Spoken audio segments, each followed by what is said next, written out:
하는 사람들이 뭐 황당한 말을 해, 뭐 할만하니까 했다, 뭐 등등등의 이제 황당한 소리를 하면서 하는 그런 집단들이거든요. 그러니까 지금 아직도 계엄이 터졌을 때 국회를 안 지키고 국민의힘 당사로 도망간 자들이 지금 뭐 단식 쇼를 하고 지금 원내 대표를 하면서 정말 도로 친윤당이 되지 않았습니까? 네네. 이 자들이 이번 대통령 선거에서 표전 받았다고 기세가 등등 해가지고 네네. 정말 목불견의 모습을 보이고 있는데 이 사항은 국가 반역에 관한 사항이기 때문에 절대 용서하면 안 된다. 수사로 해갖고 다 밝혀지면 하나도 빠짐없이 인정을 두지 않고 다 처벌해야 된다. 저는 그렇게 생각합니다. 인정을 두 번 다시 않을 것 이런 같습니다. 국가 반역이 일어나서는 안 됩니다. 법원도 정신 차리고 절대로 온정주의나 뭐 그렇죠. 생각보다 대한민국 형량이 약할 때가 있잖아요. 보면. 전쟁 나면 어쩔 뻔했어요. 그러니까요. 그럼 이게 법적으로 변호사님 뭐 외환 유치죄가 있고 여적죄, 적을 돕는다는 여적죄가 있고 뭐 일반 희적죄 있고 막 여러 가지가 있는데 너무 어려워요. 복잡해요. 어렵죠, 그죠? 예. 근데 형량은 다 비슷한 거죠, 이게. 그렇죠. 어떻게 해도 다 사형 무기징역 근처에 있는 거죠. 그러니까 외환의 죄 가운데서 적국이나 준적국과 합세해서 대한민국을 위험에 빠뜨리는 거, 이제 이런 것들을 전부 다 여적죄라고 그러잖아요. 여적죄는 사형만이 절대적인 법정형. 사형만 있어요. 무기징역도 아니고.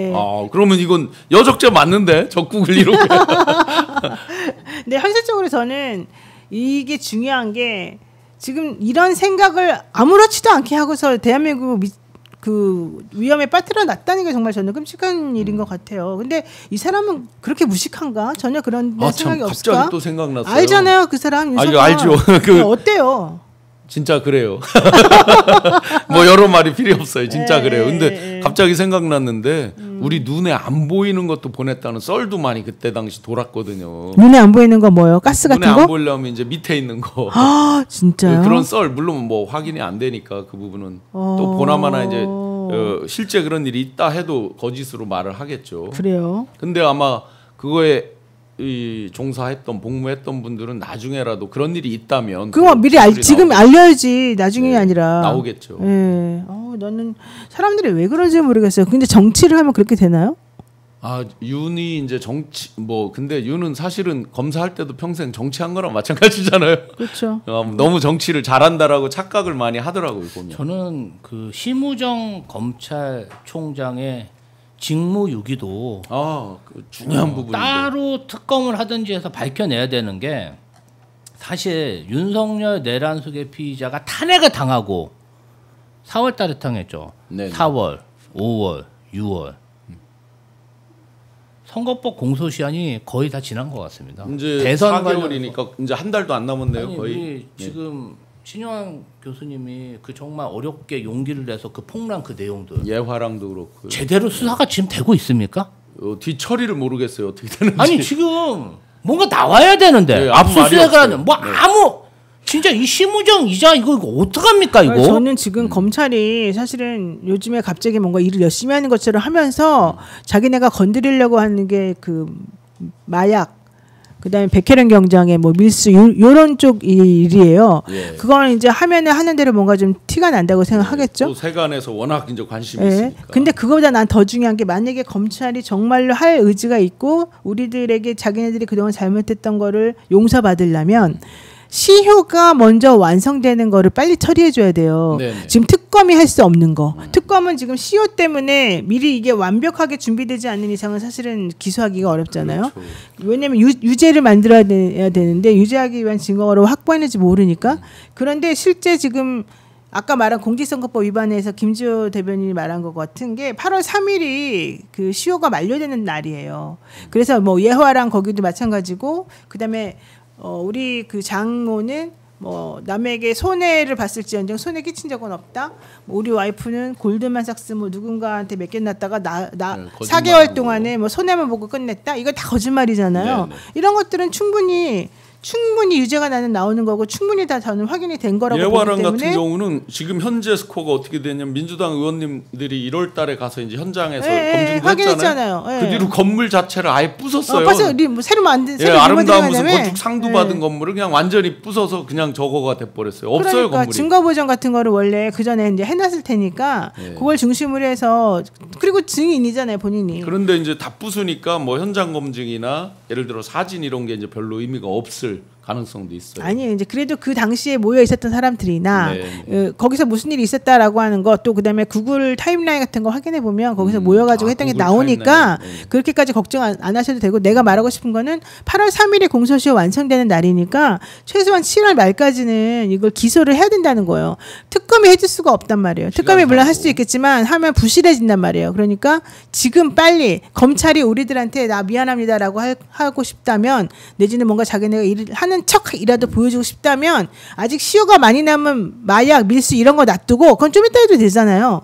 우선은 이거 먼저 해결하란 말이에요. 네. 대변인님은 지금 특검이 이제 3가지 특검이 이제 2가지는 곧 시작이 되고 지금 내란 특검은 아주 활발하게 이제 시작이 됐는데 가장 중요하게 포인트로 보는 사건들은 어떤 것들이 있습니까? 일단 뭐 내란 특검이 제일 중요하죠. 네. 내란 특검이 제일 중요하고 뭐 김건희 특검이라든지 최상병 특검도 나름 의미는 있지만 가장 중요한 게 국가의 근간을 흔드는 이 친위 쿠데타 사건에 대해서 실체적 규명을 밝히고 뭔가 엄벌해야 이런 일이 벌어지지 않지 않겠습니까?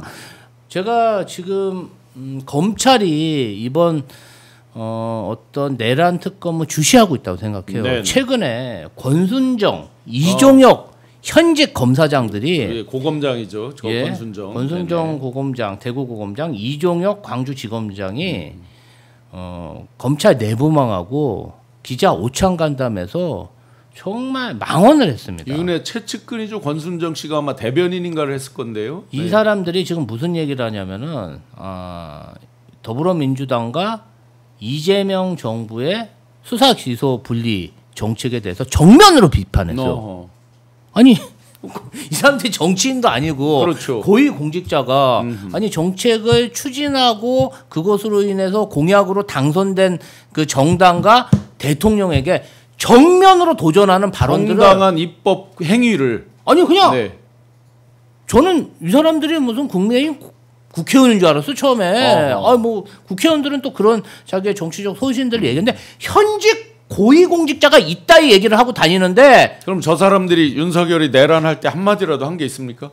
저는 못 들었어. 심우정 검찰총장이 아무런 얘기를 안 하고 있어요. 심우정이 풀어줄 때 어떤 반기를 들거나 뭔 얘기를 한 게 있습니까? 이 사람들은 제가 봤을 때는 심우정의 속내를 본인이 대리해서 얘기했다. 아니 이런 발언을 하면 정말 저는 공직기강 회의의 사례라고 보거든요. 네. 어디 대통령과 정부 여당이 추진하는 정책에 대해서 정면으로 비판하는 공무원이 어디 있습니까? 그럼 나중에 이제 또 뭐 어디 뭐 대기발령이나 이렇게 받으면 피해자 코스프레 이런 게 일벌백계해야 되는데 심우정이 그냥 아무 말도 안 하고 있어요. 지금 심우정은 뭘 하고 있는 것인지 지금 뭘 하고 있을까요?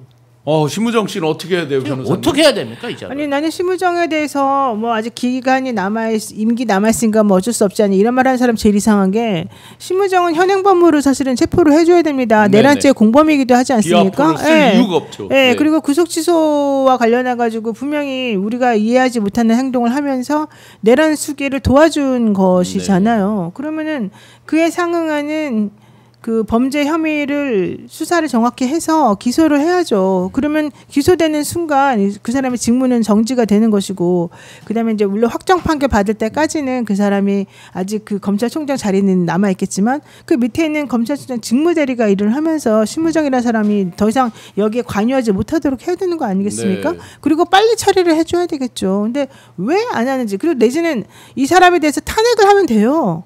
그 사람이 그동안 했던 여러 가지 것들을 탄핵하면 또 직무정지가 돼버리거든요. 그리고 6개월 안에 해결이 됩니다. 그러니까 그런 모든 것들을 지금 하고 있는 건지 안 하고 있는 건지. 그러니까 지금 사람들이 그러더라고요. 심우정 한 1년 정도 남았으니 그냥 뭐 6개월 남으나 1년 남으나 왜냐면 탄핵하면 6개월이 또 기다려야 되니까 예. 그냥 내버려 뒀다가 자진 사퇴하도록 그냥 유도하는 게 낫지 않겠어? 뭐 이런 말하는 사람도 있는데 자진 사퇴를 지금까지 안 한 거 보면 할 마음이 없는 생각 일도 거잖아요. 없을 것 같은데 예. 그 검찰총장이라고 하는 갑옷으로 자기를 예. 스스로 조금이라도 보호해 보려고 하는 거 그다음에 아닌가요? 또 아까 말씀하신 사세행에서도 계속해서 심우정하고 지기현 부장을 공수처에 고발했어요. 그때 네네. 그랬더니 공수처에 고발한 그 사건을 특검이 가지고 와라 그랬어요. 네. 그래서 특검으로 지금 넘어가 있잖아요. 그럼 특검에서 예, 심우정 할 총장을 수가 조사할 수 있는 있어요. 거네요. 예, 네. 그래서 아마 내가 보기엔 수사를 하고 내란 특검에서 공범으로 같이 이제 하려고 그러는 것 같아요. 예. 그러면 좀 빨리 왜냐하면 특검은 어차피 길어봤자 6개월이니까 네. 그럼 이제 빨리 기소하고 또 처리할 수 있을 것 같아요. 그래서 나는 특검이 빨리 처리하고 그다음에 탄핵도 하고 뭐 이렇게 저렇게 좀 빨리 했으면 좋겠어요. 그 뭐 다른 이제 여러 인사들이 있었는데 민정수석과 이제 그 저 법무부 차관에 대한 이야기들이 좀 있는데 그 부분은 어떻게 보십니까? 글쎄요. 뭐 조국 혁신당에서 여러 가지 비판을 하고 있는데 특히 그 법무 차관에 대한 비판이 좀 있습니다. 그 부분 관련해 가지고 그러면 대통령의 고유 인사권에 대해서 이렇게 처음부터 너무 조금 관여하는 게 아닌가? 저는 그런 생각이 들어요. 네. 뭐 이진수 법무부 차관 같은 경우는 제가 검찰 독재 정치 탄압 대책위에서 활동하면서 예. 직접적으로 어떤 민주당이나 이재명 대표에 대해서 조작 수사를 한다든지 네. 특수부 검사로서 앞장서서 그때 야당 인사를 탄압했던 그러한 어떤 경력을 찾기는 좀 어려웠어요. 네. 네. 그럼 법무부 차관을 누굴 시켜야 되나요? 검찰에 대해서 좀 알고 아니, 모르는 사람을 시키면은 오히려 내용을 몰라서 당하는 경우도 있잖아요. 네, 네. 지금 조직을 안정시키고 네. 제가 봤을 땐 그래요. 법무부 장관을 정성호 의원으로 내정하지 않았습니까? 네. 네. 정성호 의원이 물론 이제 법조계에서 굉장히 연륜이 있고 지식이 있고 굉장히 훌륭하신 분이지만 검찰 인사는 아니잖아요. 네, 네. 그러면 그런 것들에 손발을 좀 맞춰줄 관료도 필요한 거거든요. 네. 아니, 그런데 이 부분 관련해서 조국 혁신당에서 인사 관련해서 잉크도 안 말랐는데 이 사람 잘못된 사람이다. 저 사람 잘못된 사람이다. 이거 조국 혁신당의 공식적인 입장인 것인지 저는 좀 궁금하더라고요. 그런 거는 아닌 것 같아요. 현재까지 아니, 나온 말로 뭔가 좀 일을 해보고 네네. 일이 안 되면 비판을 해야지. 그냥 첫 인사부터 이렇게 내가 그 사람에 대해서 인연이 있고 내 생각하기엔 그렇다고 해서 처음부터 이렇게 비판한다는 것 자체가 저는 좀 경솔하지 않나 이런 생각이 들고요. 그 말이 맞아요. 예. 네. 저는 그런 생각이 들어. 아니 뭔가 좀 결과물이 나온 다음에 거봐 이 정말 검찰은 안 되잖아 이러든가 아니 일도 시켜보기 전에 그냥 첫 인사부터 이렇게 그러니까 개인적인 네네. 의견을 내는 것에 대해서는 저는 좀 경솔했다고 생각합니다. 이게 박은정 의원님이 이제 얘기를 하니까 사람들이 박은정 의원님은 검사 출신이고 제일 잘 알 것이다. 그래서 네. 그 말을 믿는 거고 또 그 말을 믿음에 부합하는 여러 가지 것들이 이제 많이 나왔기 때문에 사람들이 또 신뢰를 하는 거가 맞는데 네네. 실제 이진수 차관 같은 경우에는요. 74년생이고 영동고 나오고 법대 나왔습니다. 그래서 네. 97년도에 사법시험 합격을 한 사람이긴 하지만 이 사람이 걸어온 인생을 살펴보면 특수통이 있지도 않았어요. 네, 형사부가 네. 주인 일반 것이고요. 형사부. 네. 2018년 7월에 중앙지검 검찰청 형사사부에 부장검사로 들어왔는데 이때는 문재인 정부 때요. 네. 예. 그리고 대검찰청 연구원으로 그 다음에 들어갔고 그 다음에 대검찰청의 미래기획 형사정책단장 갔고 그 다음에 강릉지청장 갔고 그 다음에 청주에서 차장검사했고 그 다음에 남부지검에 차장검사 올라갔고 그리고 그 이후에 이제 출세라고 하면 좀 그렇지만 이제 타이밍이 이 사람이 지청장 될 타임이었어요. 그래가지고 동부지청, 그러니까 부산지방검찰청의 동부지청의 지청장이 2022년 7월부터 9월 6개월 정도 10개월 정도 됐어요. 요때가 이제 윤석열이 등극하고 난 다음에 검사장 된 거였거든요. 네. 그러니까 이것 때문에 찐윤이라고 생각하는 건데 사실은 그렇지는 않고 실제 요직에는 별로 있어본 적은 별로 없었었고 박근혜 특검 팀도 아니었고 네. 네, 그래서 그냥 그 타임에 맞는 승진을 했었던 것이고 그냥 전체적으로 봐서는 무난하게 이 검찰 조직을 장악해서 할 수 있는 사람이다. 이제 이렇게는 보여요. 네, 많은 분들이 비판이 있지만 그 비판이 맨눈으로 해주는 비판에 더 의식을 해서라도 제대로 잘 처리하기를 바래 봅니다. 우리 노영희 변호사님 그리고 김지호 대변인님 아까 소개를 못해서 마지막에도 이름을 크게 불러드리면서 마무리하도록 하겠습니다. 고맙습니다. 감사합니다. 네, 고맙습니다.